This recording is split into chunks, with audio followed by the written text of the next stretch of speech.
Tirupati MP గురుమూర్తి స్వగ్రామం నందు సార్వత్రిక ఎన్నికలలో 3 ఓట్ల మెజారిటీతో శ్రీకాళహస్తి శాసనసభ్యులు బొజ్జల వెంకట సుధీర్ రెడ్డిని గెలిపించిన మన్న సముద్రం పంచాయతీ ప్రజలకు కృతజ్ఞతలు తెలియజేసిన మన్న సముద్రం Telugu Desam party incharge Cherukunuru Sadashankar Naidu, Telugu Desam party నాయకులు సున్నపు వెంకటేష్, చెరుకునూరు నారాయణ శెట్టి మన్న సముద్రం పంచాయతీ ప్రజలకు ఆగస్టు 15వ తారీఖున ప్రతి ఇంటిపైన జాతీయ జెండా ఎగరవేయాలని విజ్ఞప్తి చేశారు. చంద్రబాబు నాయుడు ఒక విజనరీ ఉన్న నాయకులని కొనియాడారు. వాలంటరీ వ్యవస్థ లేకుండానే 1వ తారీఖున 98% వృద్ధులకు పెన్షన్లు అందించడం జరిగిందని తెలియజేశారు. మన్న సముద్రం పంచాయతీ సమస్యలు శాసనసభ్యులు వెంకట సుధీర్ రెడ్డి దృష్టికి తీసుకెళ్లి ఆయన సహాయ సహకారాలతో సమస్యలు పరిష్కారానికి కృషి చేస్తానని తెలియజేశారు. వైసీపీ ప్రభుత్వ హయాంలో అభివృద్ధి శూన్యమని, తెలుగుదేశం పార్టీ ఈ 5 సంవత్సరాలలో అమరావతి రాజధాని, పోలవరం ప్రాజెక్టు, సూపర్ 6లో ఇచ్చిన హామీలన్నీ అమలు చేస్తారని ఆశాభావం వ్యక్తం చేశారు. ఆగస్టు 15వ తారీఖున అన్న క్యాంటీన్లు ప్రారంభం చేయుచున్న ఆంధ్రప్రదేశ్ ముఖ్యమంత్రి వర్యులు మాన్యశ్రీ నారా చంద్రబాబు నాయుడికి కృతజ్ఞతలు తెలియజేస్తూ అనంతరం గత 55 రోజులు తెలుగుదేశం పార్టీ పరిపాలన గురించి మన్న సముద్రం తెలుగుదేశం పార్టీ ఇన్ఛార్జ్ చెరుకునూరు సదాశంకర్ నాయుడు ప్రసంగించారు. అందరికీ స్వాతంత్ర దినోత్సవ శుభాకాంక్షలు. ఈరోజు తెలుగుదేశం గవర్నమెంట్ వచ్చి 50 రోజులైంది. అనేక సంక్షేమ పథకాలు, అనేక అభివృద్ధి పథకాలు, కేంద్రం నుంచి నిధులు తేవటం కానీ, ఎక్కడ చూసినా నిధుల వరద భారతం అదే కానీ ఈ చంద్రబాబు నాయుడు గారి ఎన్డీఏ గవర్నమెంట్లో మోడీ గారి సహకారంతో, పవన్ కళ్యాణ్ సహకారంతో అనేక రకాలుగా డెవలప్ చేస్తూ ఉన్నారు. పింఛన్లు ఒకటే తేదీ వచ్చింది. అప్పుడు ఏమిరంటే వాలంటీర్లు లేకపోతే పింఛనే వ్యవస్థ ఉండదని చెప్పి సైకో పాలనలు చేసి అనేక రకాలుగా తెలుగుదేశం కార్యకర్తలను ఇబ్బంది పెట్టి అంతా గ్లోబల్ ప్రచారాలు చేసి అనేక రకాలుగా అబద్ధాలు చెప్పడం జరిగింది అప్పుడు ఉన్నటువంటి ముఖ్యమంత్రి.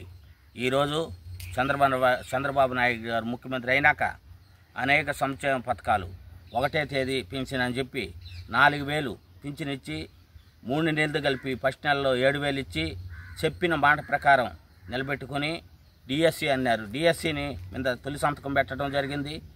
బస్సు కానీ, గ్యాస్ సిలిండర్లు కానీ, సూపర్ 6 పథకాలు ప్రతి ఒక్కటి అమలు చేస్తాడు చంద్రబాబు నాయుడు గారని అందరూ ప్రజలు నమ్మినారు కాబట్టే 164 సీట్లు కూటమికి ఇవ్వడం జరిగింది. ఇదే జగన్మోహన్ రెడ్డి దుర్మార్గ పాలన, దొంగ పాలన, అనేక రకాలుగా అబద్ధాలు, ఈ అబద్ధాలతోనే ఆయన హతమైపోయినాడని కూడా ఈరోజు నేను తెలియజేస్తాను. ఈరోజు నీకు ఇచ్చింది 11 సీట్లు. ఆ రోజు మాకు ప్రతిపక్షం వాదా ఇచ్చారు.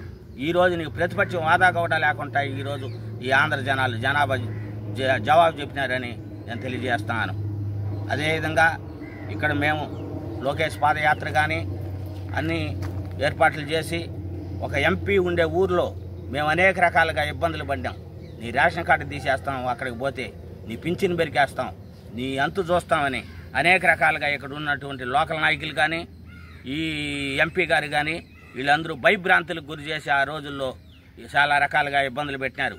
అయినా కూడా మేము ఎక్కడ వెనకడు వేయకుండా మా కార్యకర్తలు, తెలుగుదేశం పార్టీ నాయకులు అందరి సహకారంతో ఆ రోజు ఘన స్వాగతం పలకడం జరిగింది. సుధీర్ రెడ్డి గారు, లోకేష్ గారు పాదయాత్ర వచ్చినప్పుడు ఆ రోజు లోకేష్ గారు పాదయాత్ర వచ్చినారని ఇక్కడ అనేక రకాలుగా చాలామందిని దౌర్జన్యాలు చేశారు. దౌర్జన్యాలు చేసింది కాకుండా కేసులు పెట్టినారు, కొట్టడం జరిగింది. అనేక రకాల ఇబ్బందులు పడ్డాం. మేము ఒకటే అనుకున్నాం ఆ రోజు. నేను అంతకుముందు వేరే అతను ఉన్నాడు ఈ విలేజ్ కమిటీ అధ్యక్షుడిగా, అతన్ని ప్రలోభాలు పెట్టి ఎంపీ దగ్గరికి తీసుకొని పోయి ఆయన ఎంపీతో లాలుచ్చుపడి ఆయన తెలుగుదేశం పార్టీ నుంచి వెళ్ళిపోవడం జరిగింది.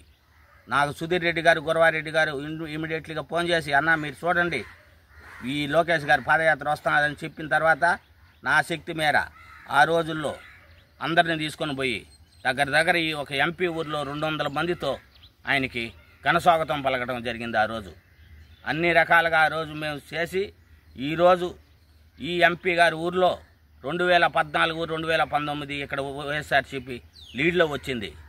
60-70 ఓట్లు మెజార్టీతో వస్తే ఈరోజు అదే 2024లో ఈ ఎంపీ ఊర్లో అయినా కూడా సరే మేము అనేక రకాలుగా మోటివేషన్ జనాలు చేసి ఈ సుధీర్ రెడ్డి గారు ఈ విధంగా మన గోపాలన్న పరిపాలన అందిస్తారు, ఆయన మనం ఎటువంటి పరిస్థితుల్లో గెలిపించుకోవాలని, మన గ్రామాన్ని కూడా అభివృద్ధి చేయాలా అని చెప్పేసి ఆ రోజు ఇంటింటికి బాబు షూరిటీ, భవిష్యత్తు గ్యారంటీ కానీ ఇదేమి కర్మ కానీ సూపర్ 6 పథకాలను అందరికీ ప్రతి ఒక్కరికి ఇంటికి తీసుకొని పోయేసి అందరికీ వివరించడం జరిగింది.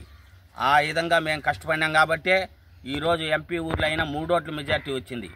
అదే కొన్ని ఊర్లలో వైసీపీ నాయకులు ఉండే దగ్గర అయినా కూడా మేము ఎంపీని ఉండా కూడా మన తెలుగుదేశం పార్టీ విధానాలు, చంద్రబాబు నాయుడు యొక్క పనితీరు, బొజ్జల గోపాలకృష్ణారెడ్డి గారి తనయుడు ఇంతకుముందు గోపాలకృష్ణారెడ్డి గారు మా ఊర్లో చేసిన అభివృద్ధి ఇవన్నీ చూసి మా ఊరు ప్రజలు 3 ఓట్ల మెజార్టీ ఇచ్చినా ఈరోజు 3 ఓట్లు అనేది 300 ఓట్లతో సమానం. మాకు ఎంపీ ఇక్కడ ఎంపీ ఊర్లో ఏ విధంగా ఉంటుందో పరిస్థితి అందరికీ తెలుసు. అనేక రకాలుగా ఇబ్బందులు పడ్డాము.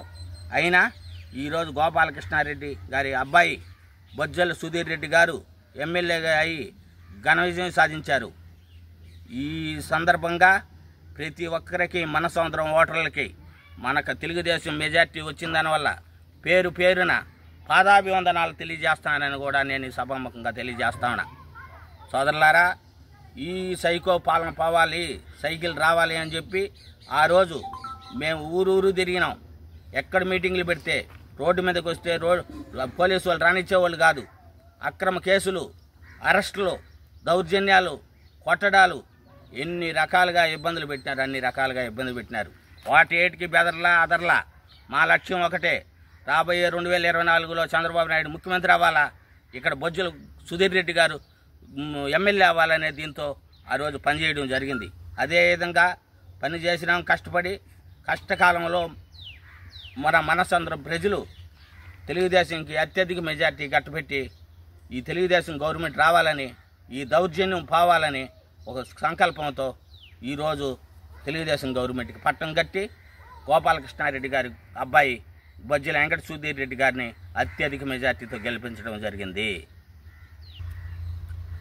గత ప్రభుత్వంలో సైకో గవర్నమెంట్లో జగన్మోహన్ రెడ్డి గారు ఒక ప్రాజెక్టు గురించి కానీ, ఒక ఇరిగేషన్ డిపార్ట్మెంట్లో ఏ విషయమైనా సరే తట్టడు మట్టేసిన పాపాన బాలేదు. ఎంతసేపు నేను బటన్ నొక్కినా అని చెప్పి బటన్ నొక్కినాడే కానీ ఈ డెవలప్ అనేది ఒక శూన్యం అయిపోయింది ఈ రాష్ట్రంలో. అదే చంద్రబాబు నాయుడు గారు వచ్చి 50 రోజులైనా ఈరోజు నిధుల వరద వస్తూ ఉన్నది. పోలవరం కానీ, అమరావతి కానీ ప్రతి దగ్గర ఇదే ఈ పోలవరం ఈ ఎల్లవలు వచ్చినప్పుడు కాపర్ డ్యామ్ కొట్టుకొని వెళ్ళింది. వాళ్ళ నిర్లక్ష్యం వల్ల అప్పుడున్నటువంటి భారీ నీటిపారుదల శాఖ మంత్రి, నోటిపారుదల శాఖ మంత్రి అని పేరు వచ్చింది ఆయనకి, అనిల్ కుమార్కి. ఏం చేసింది ఏమీ లేదు. ఆ శాఖ పట్ల ఆయనకి కనీసం 0 నాలెడ్జీ ఉంది. ఆ శాఖ గురించి ఆయనకి పట్టే లేదు. అటువంటి వాళ్ళకి ఆ రోజు చేయడం జరిగింది. ఈరోజు చంద్రబాబు నాయుడు గారు వచ్చి 15,000 కోట్లు పోలవరంకి కానీ, అమరావతికి కానీ గ్రాంట్ రూపంలో కేంద్రం విడుదల చేసింది. ఈరోజు చంద్రబాబు నాయుడు గారు తెలుగుదేశం గవర్నమెంట్